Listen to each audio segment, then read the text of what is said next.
भारत में आपका स्वागत है। कहते हैं हमारी जिंदगी की डोर हमारी सांसों से बंधी होती है।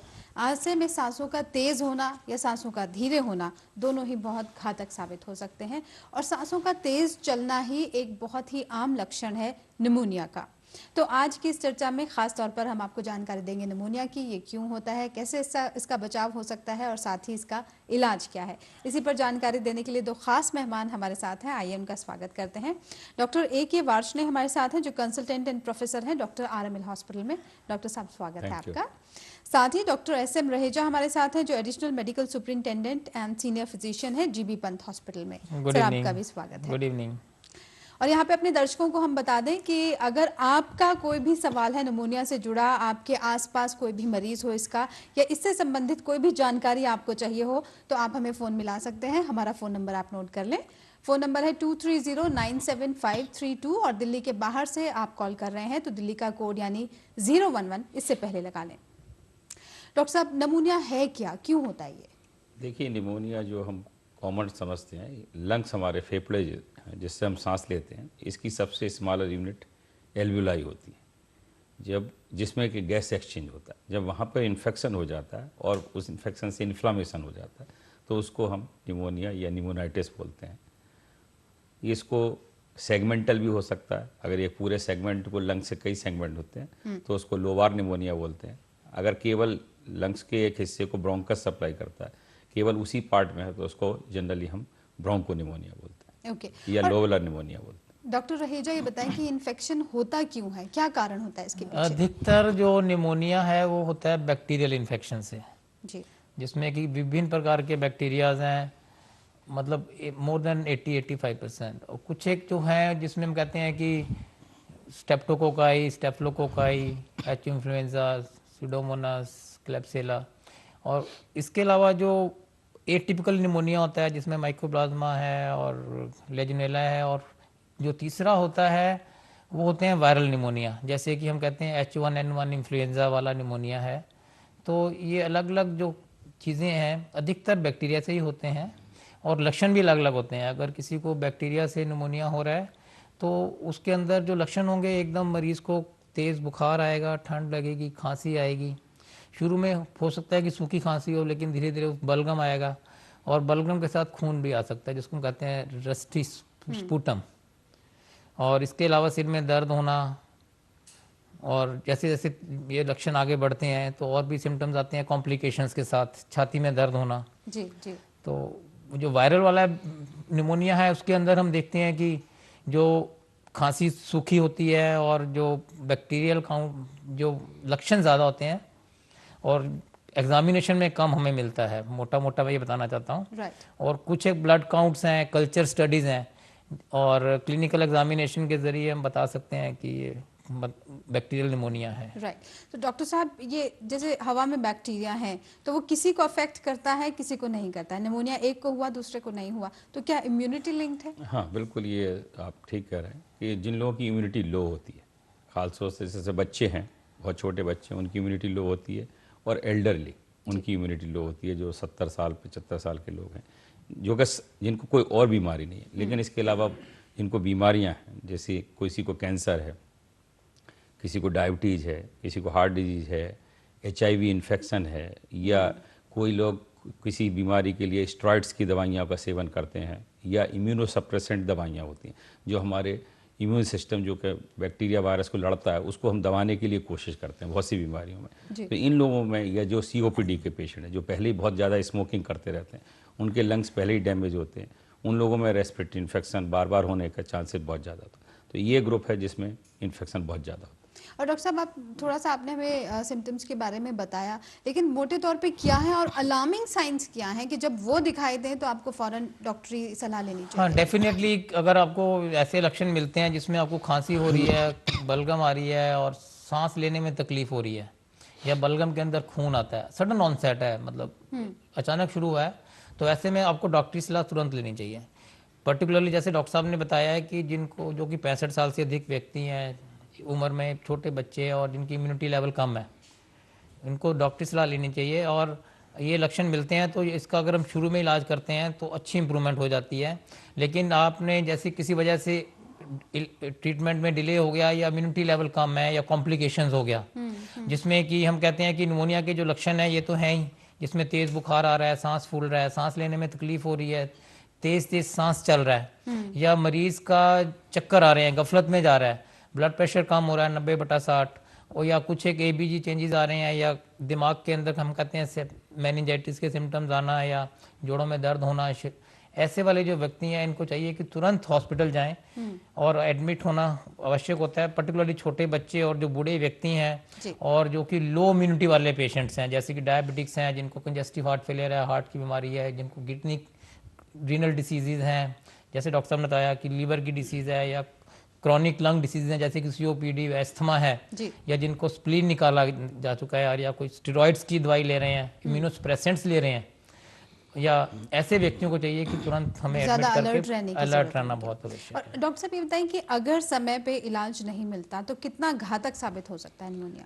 देखिए, पहले के ज़माने में तो निमोनिया को ये मानते थे कि सबसे बड़ा किलर यही है, जाइंट किलर जिसको बोलते थे, कि भाई निमोनिया अगर हो गया, और कई बार लोअर निमोनिया और ब्रोंको निमोनिया जिसको डबल निमोनिया भी बोलते थे, जी। और बच्चों में तो खास तौर से बहुत ज़्यादा 50% तक डेथ हो जाती थी। लेकिन अब एंटीबायोटिक्स दवाइयाँ हमारे पास आ गई जो काफ़ी प्रभावी दवाइयाँ हैं।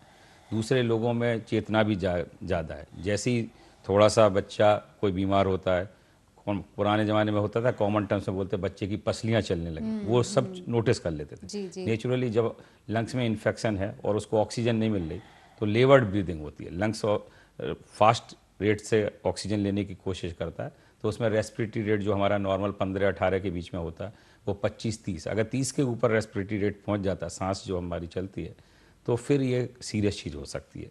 और ये इन्फेक्शन ऑक्सीजन के लेवल को ब्लड में गिरा सकता है, जिसको हम रेस्पिरेटरी फेलियर बोलते हैं जी। ऐसे पेशेंट को अगर हम समय पर ना उपचार करें तो वो बेहोश हो सकते हैं। अच्छा। और फिर ऑक्सीजन ना मिलने से उनको कार्डियक अरेस्ट हो सकता है। दूसरा ये है कि जो इन्फेक्शन है वो ब्लड के जरिए सारे सिस्टम पूरे बॉडी में फैल जाता है, जिसको हम सेप्टिसीमिया बोलते हैं। उसमें एक्यूट रेस्पिरेटरी डिस्ट्रेस सिंड्रोम होता है, लंग्स में चारों तरफ स्वेलिंग आ जाती है, कुछ इन्फ्लेमेटरी रिएक्शंस होती हैं, किडनी पे असर आ सकता है, किडनी फेल हो सकती है, ब्रेन पे इन्फेक्शन आ सकता है, हार्ट में इन्फेक्शन आ सकता है, और लंग्स में पस वगैरह भी पड़ सकता है, जो बहुत ड्रेडेड कॉम्प्लिकेशन है। परंतु आजकल अच्छी दवाइयों के बावजूद भी जिन लोगों में इम्यूनी सप्रेसेंट दवाइयाँ चल रही हैं, जिनकी इम्यूनिटी लो है, 10 से 20% डेथ अभी भी हो जाती हैं। अच्छा। अच्छे अस्पताल में अच्छे इलाज के बावजूद भी। और डॉक्टर रहीजा, आप बता रहे थे कि इसका डिवीजन किया जा सकता है। ये एक कॉमन टर्म है निमोनिया, लेकिन उसमें भी अलग अलग तरह का निमोनिया हो सकता है। जैसे डॉक्टर साहब, पर क्या ये सभी इन्फेक्शियस है? Definitely. Okay. Pneumonia basically infection होता है, और ये इन्फेक्शन होता है एयर के थ्रू, और यदि कोई व्यक्ति जिसको निमोनिया है और उसके कांटेक्ट में दूसरा व्यक्ति आता है, शेक हैंड डिस्टेंस यानी कि 1 मीटर दूर से ये दूसरे व्यक्ति में ट्रांसफ़र हो सकता है। और या जो व्यक्ति जिसको निमोनाइटिस का बैक्टीरिया या वायरस है उसके अंदर, वो कफिंग करता है, तो ऐसे में बहुत ही कहते हैं मिलियंस ऑफ ड्रॉपलेट्स निकलते हैं, जिसमें कि काफ़ी अधिक मात्रा में बैक्टीरिया या वायरस निकलता है, तो जो सामने वाला व्यक्ति है उसको अंदर इन्फेक्शन फैल सकता है।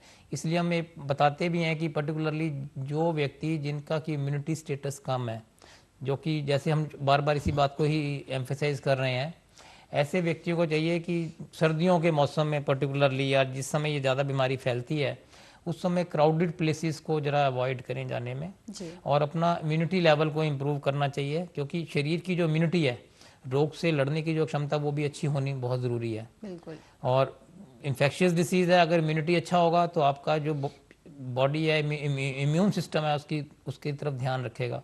और दूसरी चीज़ है हाइजीन। यदि किसी व्यक्ति को निमोनिया है तो उसको चाहिए कि वो एक तो डॉक्टरी सलाह तुरंत ले, और दूसरा कफिंग करता है तो मुंह के आगे कपड़ा रखे या टिश्यू पेपर रखे, और टिश्यू पेपर को प्रॉपरली ऐसे वाले डस्टबिन में डालना है जिसके ऊपर ढक्कन हो। इसको यहाँ मानी फेंकना है, क्योंकि इससे इन्फेक्शन फैलता है।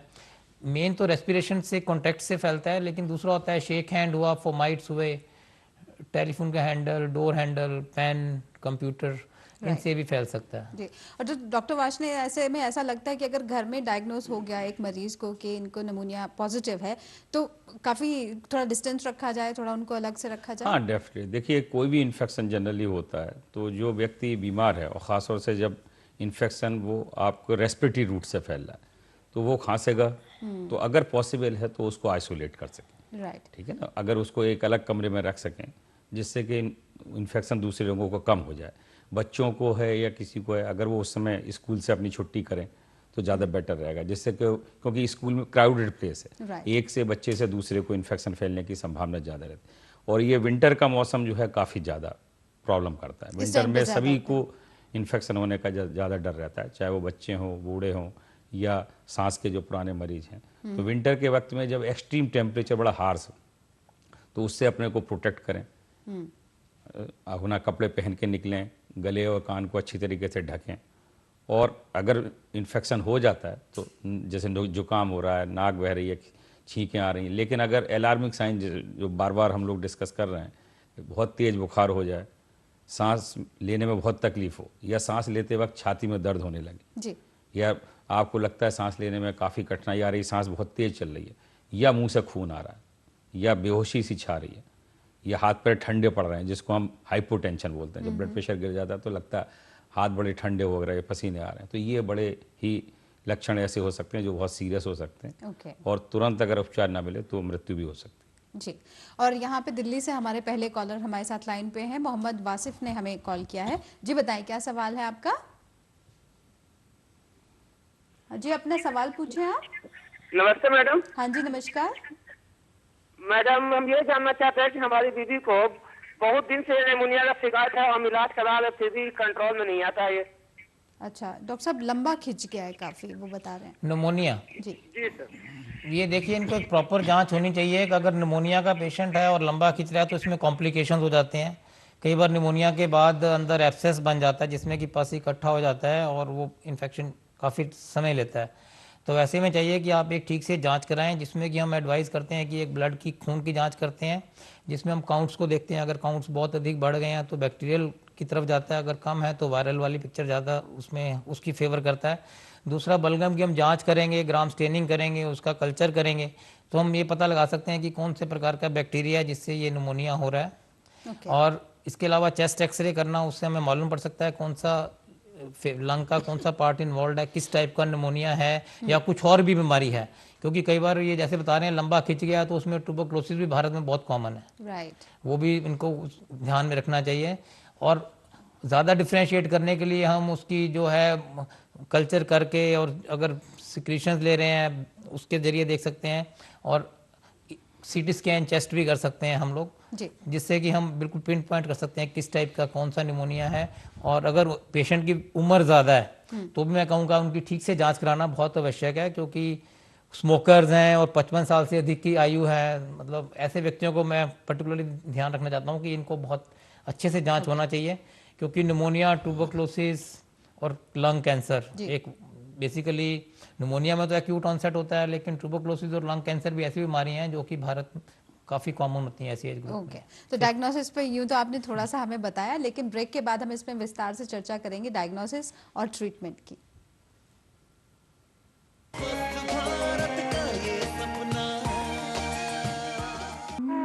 मुझे भी दो निमोनिया को। ये कोनो खेल है का? सखी दादी डरा दिया ना हमरे जेठानी को। चुप कर। इतना नहीं जानती कि नवजात शिशु को पैदा होते ही कुछ दिनों तक माँ के शरीर का ताप देते हैं। दे तो रही थी। वो काफी नहीं, कपड़े के भीतर रखकर बदन से बदन चिपका कर। याद रहे, माँ के शरीर का ताप नवजात शिशु के लिए जीवन दीपक है। अच्छा मैं चली।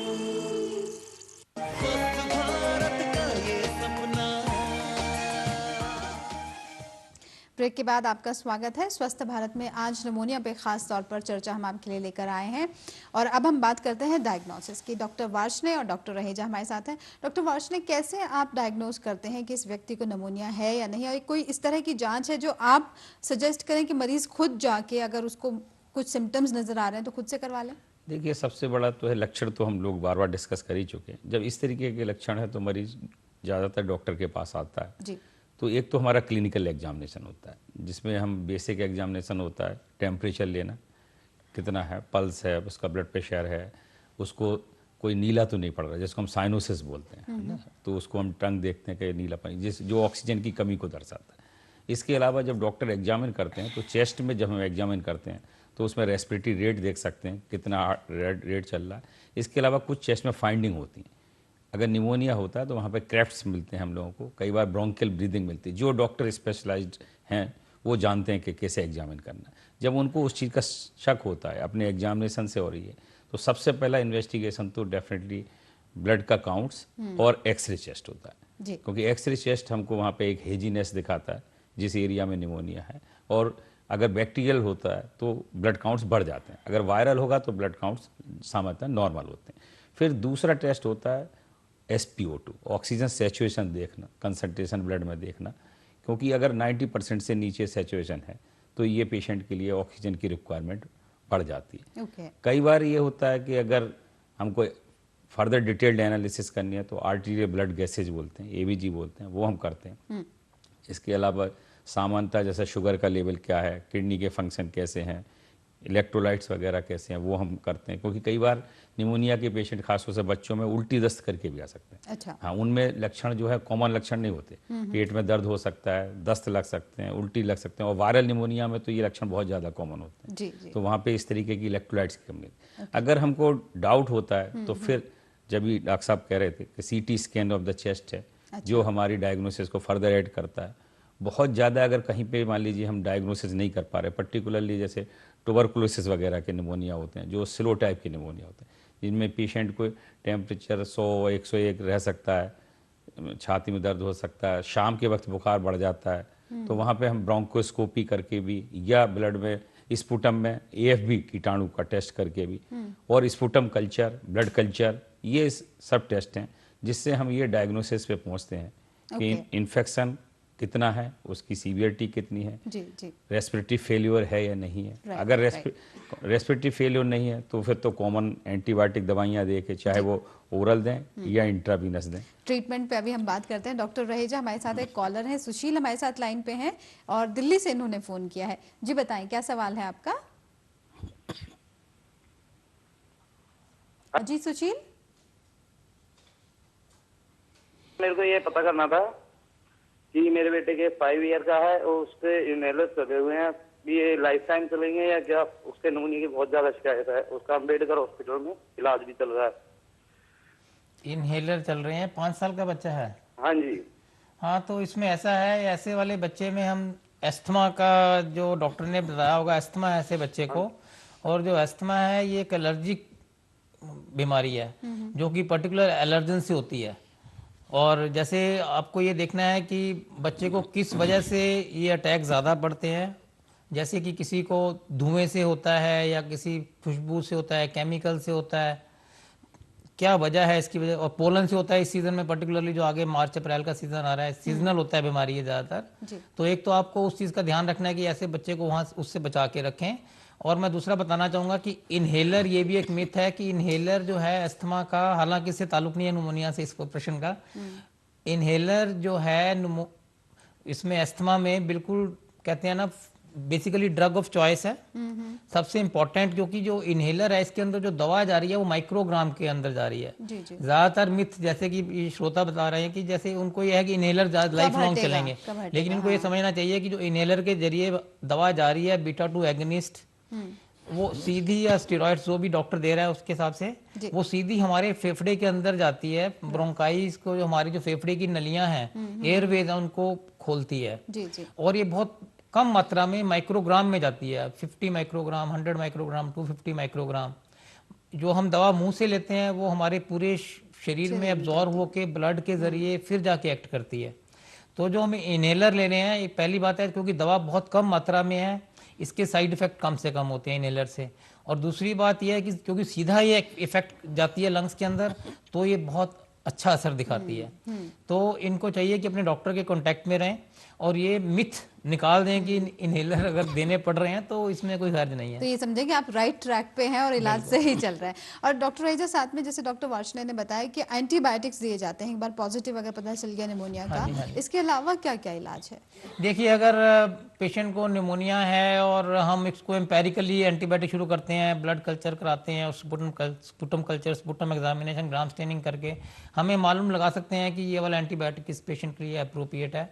कम्युनिटी एक्वायर्ड निमोनिया जो कि मरीजों को बाहर हो रहे हैं, उसके लिए एंटीबायोटिक हमारे पास एक एम्पेरिकल लिस्ट होती है, इससे शुरू करना है। और जो हॉस्पिटल के अंदर इन्फेक्शन हो रहे हैं, जिसको कहते हैं हॉस्पिटल एक्वायर्ड निमोनिया, उसके लिए हम एडवांस्ड एंटीबायोटिक का यूज़ करते हैं। ओके, ठीक है। और बेसिकली अगर आपको एंटीबायोटिक का समय से लेना बहुत इसमें आवश्यक है। अगर आप डिले करते हैं तो निमोनिया के कॉम्प्लिकेशंस जी, बहुत अधिक होने का अंदेशा रहता है, जैसे कि पैरानिमोनिक प्लूरल इफ्यूजन, जिसमें कि फेफड़े की साइड में पानी का इकट्ठा होना, दिमाग के अंदर इन्फेक्शन जाना, मेनिंजाइटिस कहते हैं हम इसको, और अर्थराइटिस का होना, सेप्टिसीमिया जैसे डॉक्टर वाशनी ने बताया, पूरे ब्लड के अंदर इन्फेक्शन का फैल जाना, जिससे कि उसको पेशेंट को सेप्टिसीमिया हो सकता है, रेस्पिरेटरी फेलियर हो सकता है, राइट, ऑक्सीजन सैचुरेशन कम हो सकता है, जिसकी वजह से हार्ट के ऊपर पेरिकार्डाइटिस, एंडोकार्डाइटिस के लक्षण आ सकते हैं। तो यानी कि ये जो घातक भी हो इलाज सकता है। बताया जाए बिल्कुल, वो बिल्कुल इसको बिल्कुल निमोनिया के regularly मरीजों को किया। चाहिए कि जैसे ही इनको ऐसे वाले लक्षण दिखते हैं इस मौसम में या पर्टिकुलर मौसम में भी, तो तुरंत डॉक्टरी जांच कराएं, डॉक्टर से सलाह लें। जो जितने भी फिजिशियंस हैं वो ठीक से एग्जामिनेशन, क्लिनिकल एग्जामिनेशन से भी बता सकते हैं कि ये लक्षण निमोनिया के हैं। ओके, ओके, और बचने के लिए जैसे आपने बताया है कि इम्यूनिटी लेवल को अच्छा रखें जी जी, और अच्छा खाना खाएं, पौष्टिक खाना खाएं, हाइजीन को मेंटेन करें, एक्सरसाइज करें, खुश रहें। राइट। और डॉक्टर वार्ष्णेय, इसका वैक्सीन भी उपलब्ध है, तो वैक्सीन कब कब दिया जाना चाहिए और किस किस तरह के निमोनिया से प्रोटेक्ट करता है? बिल्कुल, देखिए बैक्टीरियल वैक्सीन हमारे पास एक निमोकॉकस जो सबसे ज़्यादा कॉमन इन्फेक्शन होता है उसके अगेंस्ट वैक्सीन अवेलेबल होती है, जो जनरली हम एल्डरली लोग में या जिनको इम्यूनिटी सप्रेस है या अस्थमा के और सांस के मरीज हैं उनको हर 3 साल में एक शॉट लेने के लिए बोलते हैं। इसके अलावा जो इन्फ्लुएंजा वैक्सीन है वो हर साल नया बैच रिलीज होता है, क्योंकि उसका वायरस हर साल अपना कैरेक्टर चेंज कर लेता है, तो उसकी वैक्सीन हर साल अगस्त सितंबर के करीब आती है। ओके, और जितने भी सांस के मरीज हैं, डायबिटीज़ के मरीज हैं, कैंसर के मरीज हैं, HIV मरीज हैं, कोई इम्यूनोसप्रेसेंट ड्रग ले रहे हैं, या इवन एल्डरली, अमेरिका वगैरह में तो 60 साल के ऊपर सभी लोगों के लिए वो कंपलसरी कहते हैं कि हर साल उनको एक शॉट लेना चाहिए। ये 100% तो प्रोटेक्ट नहीं करता, लेकिन 50 to 60% प्रोटेक्शन इन्फ्लुएंजा वायरस से देता है। ओके। और जब ट्रीटमेंट चल रहा होता है एक मरीज का, तो किसी तरह के डूज एंड डोंट्स आपकी तरफ से सजेस्ट किए जाते हैं? देखिए, सबसे बड़ा तो यही है कि जब खांसते वक्त अपने मुंह पे कपड़ा रखें। जी, पेशेंट हॉस्पिटल में तो आइसोलेटेड है, परंतु कई जगह उतने ज़्यादा लक्षण नहीं होते। हल्का निमोनिया देखिए हल्का भी हो सकता है, और एक जैसे कर्व 65 हम बोलते हैं, जिसमें एडमिशन का मतलब होता है। कर्व का मतलब है कॉन्शसनेस लेवल, ब्लड में urea level, respiratory rate more than 30 है अगर, तो इस तरीके की और उसका ये जो है 65 से ज़्यादा है, राइट, तो ये जो पेशेंट है, ब्रीदिंग बहुत डिफ़िकल्टी है, तो इन लोगों में अगर दो से ज़्यादा जो है उसका स्कोर आता है, हर एक पॉइंट को एक स्कोर दिया जाता है, अगर 2 से ज़्यादा स्कोर आता है तो उसको हम हॉस्पिटलाइज करने के लिए करते हैं। ओके, एक बार आप हॉस्पिटल में हैं तो प्राइम ट्रीटमेंट ऑक्सीजन, क्योंकि इसमें ऑक्सीजन की कमी है, जी, तो ऑक्सीजन सपोर्ट, चाहे हम सिर्फ ऊपर से मास्क से ऑक्सीजन देते हैं या क्योंला से ऑक्सीजन देते हैं, अगर वो काम नहीं करते तो हम इन्वेजिव वेंटिलेशन बोलते हैं, जिसको हम वेंटिलेटर बोलते हैं कि पेशेंट को वेंटिलेटर पर डाला गया है। जी, और एंटीबायोटिक या एंटीवायरल मेडिकेशन, जैसे खासतौर से ज़्यादा एंटीवायरल मेडिकेशन तो अवेलेबल नहीं होती, लेकिन H1N1 जो अभी पीछे स्वाइन फ्लू का अभी कुछ साल पहले 3-4 साल पहले काफ़ी केसेज आए थे, वहाँ पे स्पेसिफिक एंटीवायरल दवा ऑज़ल्टामेविर अवेलेबल होती है, जी, जो हम 75 milligram twice a day for 5 days देते हैं, जो कि इन्फेक्शन को कंट्रोल करने में काफ़ी मदद करती है। तो तो अब- एक डॉक्टर के पास जाना जरूरी है। मैं यही कहूँ कि ये लक्षण जब भी आपको हो, अगर समय पे आप पहुंच जाएंगे जी, तो मोर्टेलिटी रेट बहुत लो होती है, 5 to 10% से यानी भी इसका कम। इलाज तो उपलब्ध है, लेकिन आप थोड़ा सतर्क रहें, समय पे अपना इलाज शुरू करें। तो ये तो आप समझ ही गए होंगे कि निमोनिया बहुत ही कॉमन है, लेकिन बहुत घातक भी साबित हो सकता है। ऐसे में आइए एक बार फिर से नजर डाल लेते हैं कि क्या है निमोनिया, क्या क्या इसके सिम्टम्स हैं और कैसे इसका इलाज होता है। तो इलाज की हम बात करें तो सबसे पहले तो आप अपने डॉक्टर पे भरोसा रखें और जो भी वो सलाह देते हैं उस पर पूरी तरह से अमल किया जाए। जो भी एंटीबायोटिक्स फ्रूट्स वो देते हैं वो उसको लेना चाहिए आपको। और जैसे डॉक्टर साहब ने बताया, ऑक्सीजन की कमी रहती है, ऐसे में ऑक्सीजन थेरेपी इसमें दी जाती है और साथ ही ब्रीदिंग से संबंधित, श्वास से संबंधित ट्रीटमेंट दिया जाता है। बहुत से लोगों को घर पर भी इसका इलाज मिलता है। अगर डॉक्टर जिस तरह से आपको दवाइयाँ दें, एंटीबायोटिक्स दें, जिस मात्रा में जिस समय पर, वो आपको उसको फॉलो करना चाहिए। और एंटीबायोटिक्स लेते समय ये हमेशा ध्यान में रखें कि कोई भी डोज आपकी कभी भी मिस नहीं होनी चाहिए। और इस वक्त पे आप फ्लूइड्स यानी लिक्विड्स ज़्यादा से ज़्यादा लें। ऐसे में आप पानी पी सकते हैं, जूस पी सकते हैं, थोड़ी बहुत चाय भी ली जा सकती है। और ऐसे में फ्लूइड इनटेक आपका 6 से 10 कप रोज़ाना ज़रूर होना चाहिए और शराब का सेवन, अल्कोहल बिल्कुल ना हो।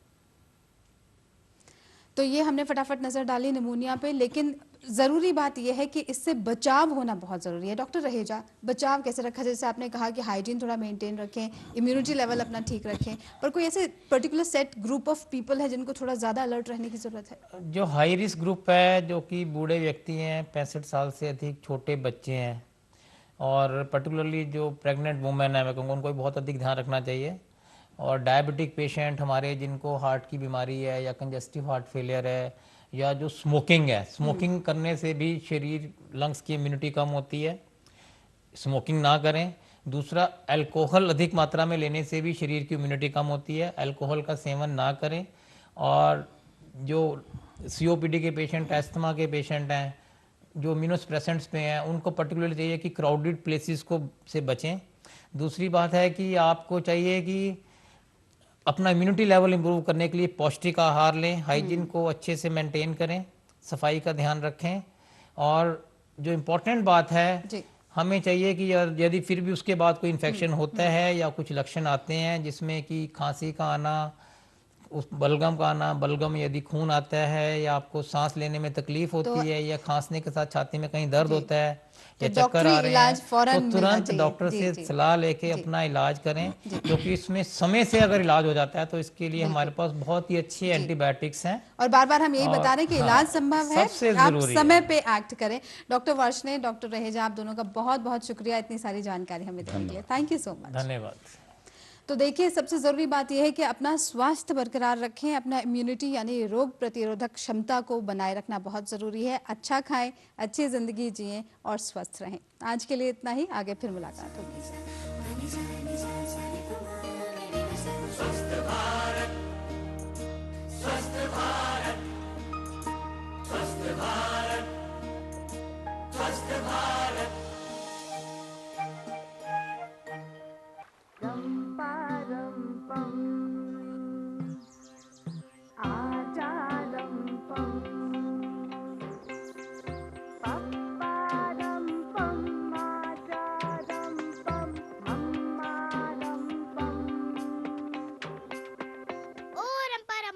मुझसे इतना प्यार तो मेरे टीकाकरण का क्यों नहीं ध्यान? हाँ, जिम्मेदारी तो आप ही की है, क्योंकि टीकाकरण आपके बच्चे को टीबी, टेटनस, खसरा, काली खांसी, polio, diphtheria, hepatitis B, Hib pneumonia और मेनिंजाइटिस से बचाता है। भूल ना जाना, टीकाकरण जरूर करवाना। ये सरकारी स्वास्थ्य केंद्रों में मुफ्त है और आपके बच्चे का अधिकार भी।